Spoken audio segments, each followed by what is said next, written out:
Assalamualaikum warahmatullahi wabarakatuh. Apa kabar sobat-sobat online semuanya? Nah, sekarang kita kembali lagi di channel kami berdua.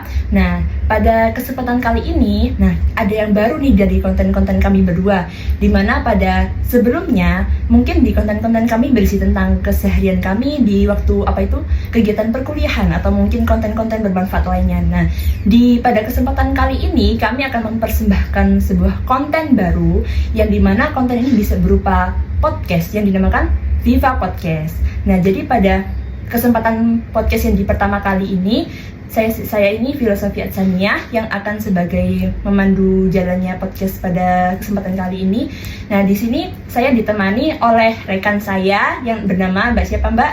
Ulfa Maskana. Mbak Ulfa Maskana. Nah, kebetulan Mbak Ulfa Maskana ini Masya Allah orang yang sangat menginspirasi saya sendiri karena begitu banyak prestasi yang sudah didapatkannya. Dan sekarang kami juga sama-sama sedang menempuh di semester 7 di S1. Dan juga Mbak Ulfa ini kebetulan juga sekarang masih menjalankan pendidikan di S2 sambil fast track. Nah, pada kesempatan podcast pertama kali ini kita akan membahas mengenai teori-teori sosial. Nah, seperti yang sobat-sobat online tahu kan, terkhusus apalagi bagi mahasiswa yang sering banyak penelitian dan sebagainya. Nah, itu pastikan tidak asing dengan yang namanya teori sosial yang bisa membantu penelitian mereka. Nah, sebelum melanjutkan ke penelitian itu, pastikan setiap orang itu harus bisa memahami dulu kira-kira apa sih sebenarnya teori sosial ini. Nah, tidak hanya serta-merta kita harus mengambilnya terus-menerus untuk dijadikan pembelajaran nanti.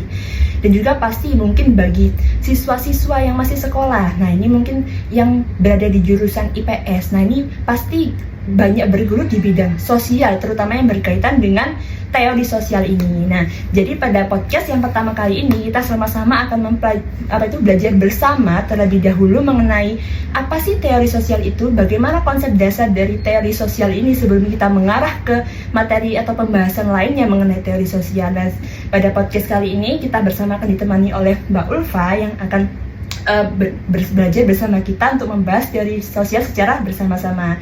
Bagaimana kabarnya Mbak Ulfa Maskana? Alhamdulillah baik ya. Gimana kabarnya S2-nya, Mbak? Alhamdulillah ini sedang proses. Sedang proses. Gimana? Apakah ada perbedaan dengan di S1? Tentunya ya, untuk perbedaannya ya tentunya semakin berkembang untuk pendidikannya itu. Karena di ranah S2 itu tentunya semakin meningkat pemikiran kita yang harus diasah kembali gitu.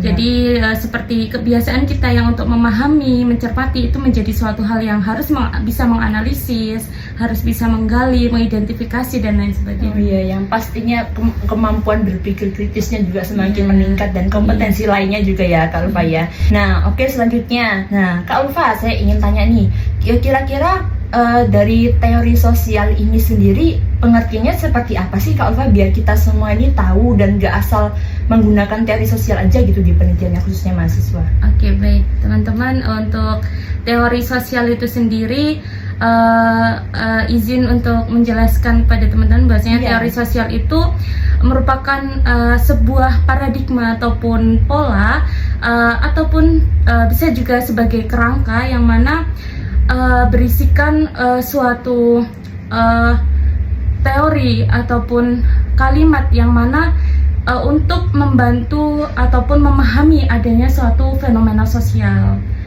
Tentunya fenomena ini tentunya namanya fenomena sosial itu tentunya terjadi di masyarakat, baik di ranah kecil kita maupun ranah yang besar gitu. Oh iya ya Kak. Nah, sekarang saya penasaran nih. Jadi kan udah disebutkan pengertiannya. Nah, sekarang kira-kira seperti apa sih Kak sifat-sifatnya dari teori sosial itu sendiri? Jadi untuk beberapa sifat teori sosial ini, yang pertama itu teori sosial itu bersifat dinamis, yang mana teori ini terus berkembang, jadi tidak stuck di situ saja. Jadi tidak bahwasanya timbulnya suatu teori sosial itu tidak berhenti di situ saja, tapi akan terus berkembang seiringnya perkembangan zaman itu. Jadi setiap manusia itu kan ada masanya, dan setiap masa itu tentunya ada manusianya. Jadi selama manusia itu ada, maka teori itu akan selalu ada, seperti itu. Yang kedua, bahwasanya teori sosial ini bersifat empiris, yang mana empiris ini itu kita bisa melihat fakta yang terjadi di sosial, maksudnya di masyarakat. Jadi kita bisa melihat secara langsung bahwasanya kejadian ataupun fenomena yang terjadi di masyarakat, yang mana hal itu nanti akan digali terus ataupun dibuktikan sehingga menjadi sebuah teori seperti itu. Iya. Oh iya, kalau gitu kebetulan nih Kak, sebenarnya baru-baru ini saya mendengar dari beberapa teman saya yang waktu diskusi beberapa waktu lalu. Nah itu katanya ada yang berpendapat kalau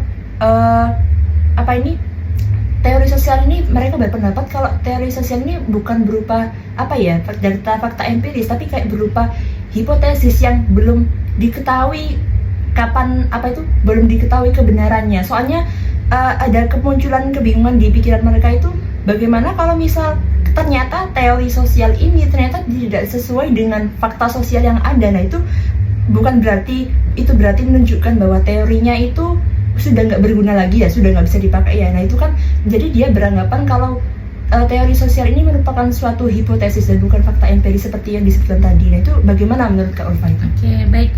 Mengenai teori sosial itu merupakan sebuah hipotesis, itu sebenarnya kita kembalikan terlebih dahulu bahwasanya adanya suatu permasalahan yang ada, kemudian kita menggali menggunakan teori itu. Nah itulah yang dinamakan hipotesis. Akan tetapi untuk teorinya itu sendiri itu bukanlah suatu hal hipotesis, karena para ilmuwan sosial seperti Karl Marx, terus Auguste Comte itu masih beliau itu meneliti suatu fenomena yang ada. Jadi hal itu tuh sudah terbukti adanya dan kemudian digali sehingga menjadi kekuatan, sehingga menjadi sebuah teori. Jadi kalau untuk hipotesis itu bukan suatu hal hipotesis gitu. Akan tapi penelitian yang kita teliti menggunakan teori, menjawabnya menggunakan teori, nah kemudian itu adalah sebuah hipotesisnya seperti itu. Oh jadi apa benar gini ya Kak Ulfa ya? Jadi kalau misal teori sosial yang ada ternyata nggak sesuai dengan fakta sosial yang kita temukan, itu berarti teori tadi berubah menjadi suatu teori baru. Bukan berarti bahwa teori yang lama tadi kita hapuskan atau kita hilangkan begitu saja, tidak dipakai gitu ya Kak ya? Iya, baik. Nah, jadi untuk teori sosial itu apabila kita gunakan sebagai pembantu kita dalam suatu proses penelitian, akan tapi selanjutnya kita ternyata eksperimen dan teori itu terbukti salah dengan melakukan SOP yang benar tentunya, maka hal itu menjadi suatu kebaruan gitu. Nah akan tetapi bukan berarti teori yang lama itu salah ataupun tidak bermanfaat.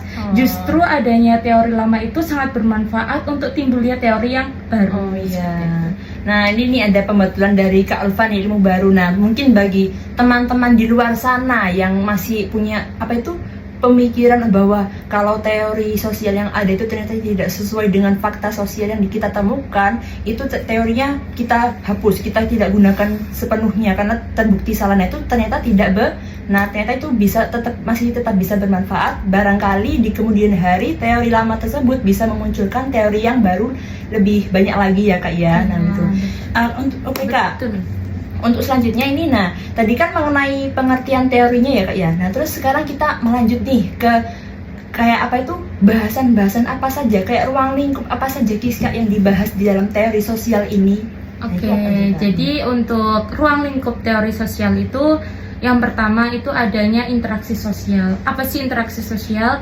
Jadi teori sosial itu juga mempelajari adanya interaksi ataupun hubungan antara individu dengan individu, antara individu dengan kelompok, begitu sebaliknya antara kelompok dengan kelompok, seperti itu. Selanjutnya juga adanya struktur sosial. Jadi bahwasanya teori sosial itu juga mempelajari untuk memahami sebuah struktur sosial yang ada, seperti adanya keluarga, di mana struktur sosial yang paling kecil, kemudian adanya masyarakat yang lebih luas, seperti itu. Banyak lagi masih seperti struktur sosial dilihat dari agama, suku, ras, dan budaya, seperti itu. Selain struktur sosial dan juga interaksi sosial, itu terdapat perubahan sosial, yang mana ini justru menjadi suatu hal yang inti adanya sebuah teori sosial. Kenapa?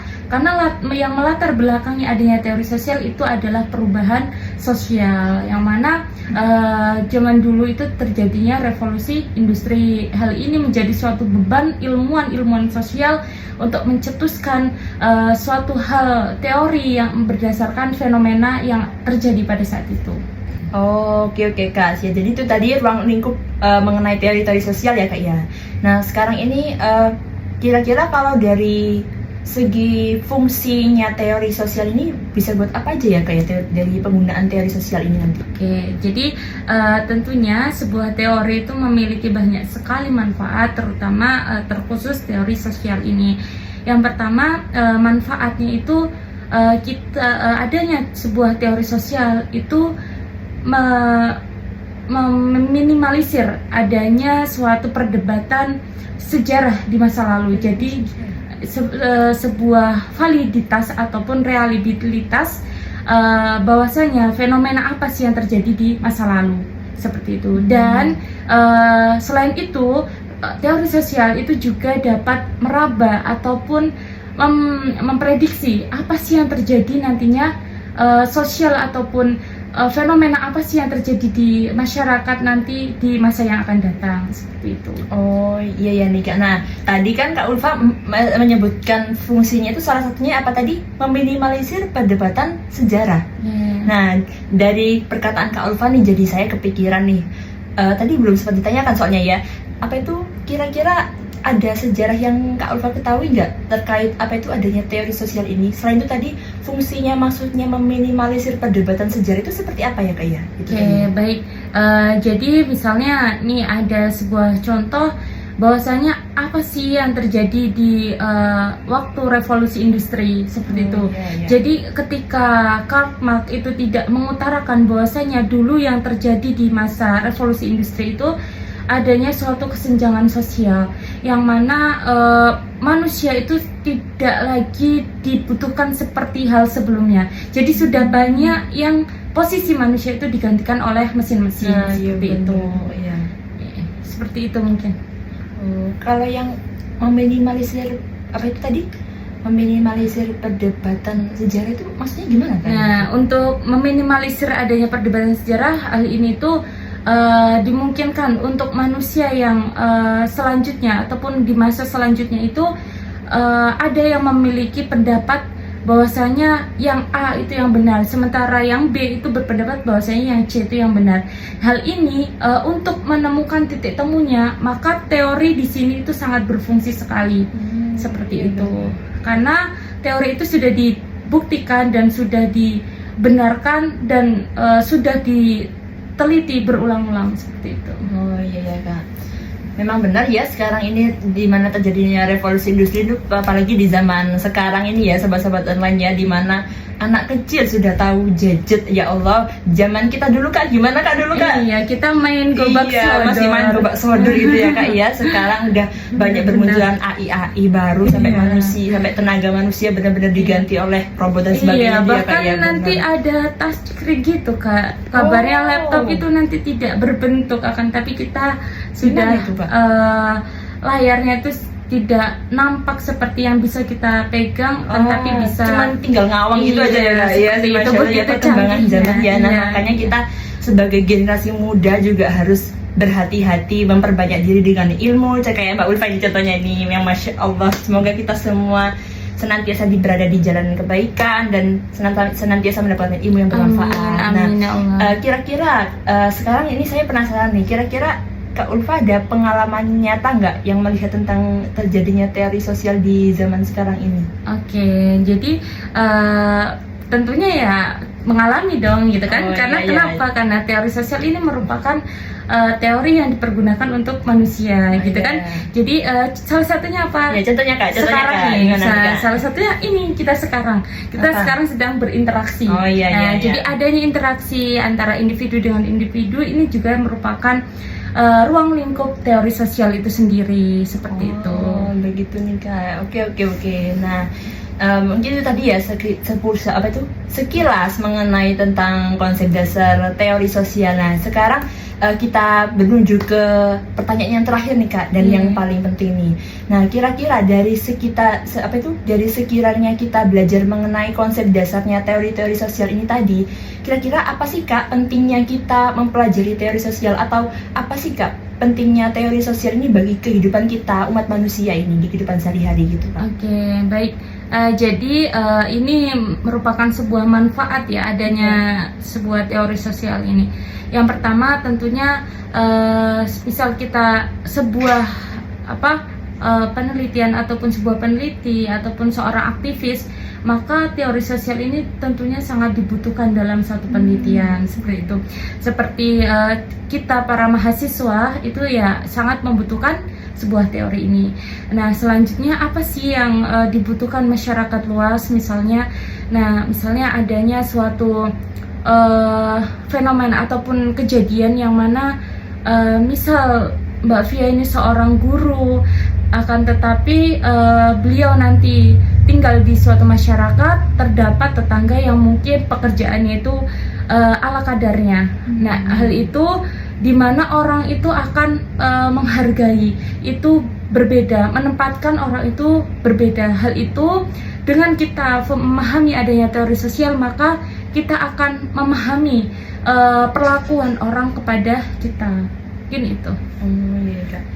Kalau mungkin dari tadi kan pentingnya itu untuk memahami fenomena sosial yang ada ya Kak ya. Nah, kira-kira bagaimana sih Kak cara kerjanya teori sosial ini sehingga bisa memahami fenomena sosial yang ada gitu Kak? Oke, jadi tentunya sebuah teori itu ya tentunya kita harus mengamati, kita juga harus mempelajari teori-teori yang ada.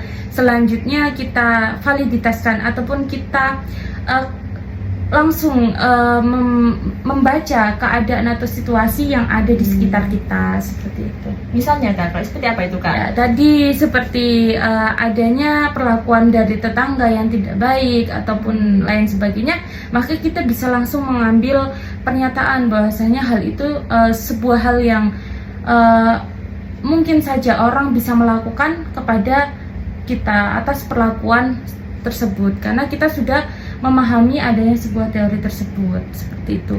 Oke, gitu ya Kak ya. Nah, jadi itu tadi teman-teman penjelasan mengenai beberapa konsep dasar tentang teori sosial itu sendiri. Nah, dari sini bisa kita ambil kesimpulan nih bahwa teori sosial itu merupakan suatu pola yang yang bertujuan untuk memahami fenomena sosial yang ada ya Kak ya. Yang dimana teori sosial ini itu pasti bisa mengalami perkembangan sesuai zaman yang ada, sesuai perkembangan zamannya ya Kak ya. Nah, kalau saya pikir-pikir teori sosial ini sebagaimana halnya fikih kayaknya ya Kak ya. Iya, kalau benar. fikih itu kan antara fikih zaman Nabi sama fikih zaman kita sekarang ini kan tentunya kan Iya, beda. Dimana benar, kalau iya. sekarang ini banyak perkembangan yang ada, mulai dari riba, pinjam meminjam dan sebagainya ya Kak ya. Benar, Jadi benar. teori sosial ini juga gitu, bahwa apabila ada teori lama, jadi benar seperti yang katanya Kak Alfa tadi ya, kalau teori lama itu ternyata tidak sesuai dengan fakta sosial yang ada, bukan berarti teori lama itu sudah nggak berfungsi lagi, bukan berarti kita nggak menggunakannya lagi. Dan itu sebagaimana hanya fikih, bukan berarti fikih yang zaman Nabi itu nggak berlaku di zaman sekarang. Baik fikih yang di zaman dulu maupun di zaman sekarang itu tetap sama-sama masih berfungsi. Apakah sebenarnya seperti itu ya Kak ya? Iya, benar sekali bahwasanya teori sosial itu ya bisa dianalogikan bahwasanya fikih mungkin yang dalam ilmu Islam, bahwasanya fikih zaman dulu dengan sekarang itu tentunya juga mengalami suatu perkembangan seperti itu. Bukan berarti tidak lengkap di zaman Iya, dulu, betul, akan benar. tetapi justru memperluas adanya teori zaman dulu dengan sekarang itu justru akan memperluas teori yang baru seperti itu. Oh ya, nah seperti itu ya teman-teman ya. Nah ini mungkin untuk selanjutnya ini mungkin dari Kak Ulfa sendiri ada closing statement untuk para penonton online kita. Oke. Mungkin bisa berupa nasihat, wejangan atau apapun lah Kak. Oke, satu kalimat sih untuk teori sosial ini, bahwasanya teori sosial itu akan selalu ada selama manusia itu tetap ada seperti itu. Nah, Gitu. oke, terima kasih banyak Kak Ulfa atas ilmu-ilmu yang sudah di-sharingkan Terima kasih. baik kepada saya sendiri maupun kepada teman-teman online kita semua. Semoga apa yang sudah kita pelajari bersama ini bisa menjadi ilmu yang bermanfaat, tidak hanya bagi penonton saja tapi juga bagi kami sendiri, karena kami juga tetap belajar ya Kak Ulfa ya, Iya, bagaimanapun tentunya. juga nggak ada kata berhenti untuk belajar ya Kak ya. Iya. Pak, sampai kapanpun, sampai akhir hayat nanti kita harus tetap Benar, diwajibkan alhamdulillah. belajar. Iya. Semoga kita selalu berada di dalam Amin, kondisi ya yang Allah. sehat, senantiasa diberikan semangat untuk menempuh pendidikan yang tinggi ya Kak ya, Amin. demi keselamatan nanti kita, nanti demi bekal kita nanti, khususnya para muslimah di dunia dan juga di akhirat. Baik, mungkin itu saja untuk podcast pertama kita pada kesempatan kali ini. Semoga di kesempatan lainnya kita bisa bertemu kembali ya Kak ya, dengan menghadirkan ilmu-ilmu baru lainnya. Sekian dari kami. Wassalamualaikum warahmatullahi wabarakatuh. Dadah.